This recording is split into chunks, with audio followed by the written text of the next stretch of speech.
Değerli arkadaşlar, malum Türkiye Körfez ülkeleriyle yeni bir süreç içerisine girdi.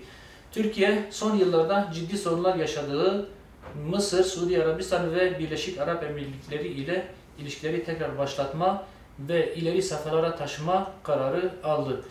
Uzun süreden beri karşılıklı müzakerelerin devam ettiği ve ilişkilerin maslahatgüzar düzeyinde tutulduğu Mısır'a 9 sene sonra büyükelçi seviyesinde atama yapıldı. Elbette adalet, kardeşlik ve karşılıklı çıkar çerçevesinde başta İslam ülkeleri olmak üzere bütün ülkelerle ilişki geliştirmek tabiidir. Ama bu ilişkiler zulümlere, haksızlık ve hukuksuzluklara meşruiyet kazandıracak şekilde olmamalıdır. Mısır ile ilişkiler tekrar başlatılırken bu ilişki başta darbeci rejimin mağduru olan Müslümanlar olmak üzere Mısır halkının genel maslahatlarının aleyhine olmamalıdır. Mısır askeri diktasının şerrinden emin olmak için ülkemizde misafir olan muhacirlerin güvenlik ve emniyetlerine halel getirilmemelidir. Değerli arkadaşlar, işgal rejiminin vahşetleri durdurak bilmeden devam ediyor maalesef. Bu Ramazan ayında dün 6 yetim annesi, yaşlı, bir gözü görmeyen bir annemiz vahşi işgal rejimi askerlerinin saldırısında katledildi.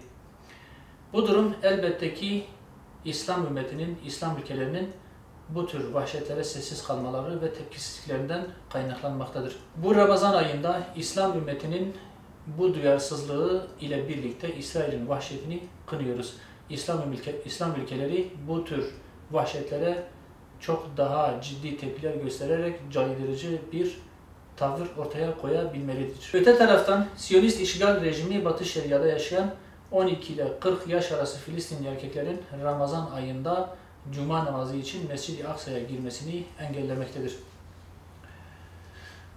Ramazan ayında Filistinlilere yönelik tahriklerini artıran işgal rejimi yeni katliamlar ve tutuklamalar için gerekçe oluşturma arayışındadır. İşgal rejiminin provokasyonlarına karşı meşru direniş eylemlerini terör eylemi olarak gören ve bu şekilde isimlendiren bölge ülkeleri ve Türkiye'de işgalcileri cesaretlendirmektedir. Siyonist rejim Filistin topraklarında bir işgalcidir. İşgalci Siyonistlerin 10 yıllardan beri gerçekleştirdikleri katliamlarda şehit olan sivillerin haddi hesabı yoktur.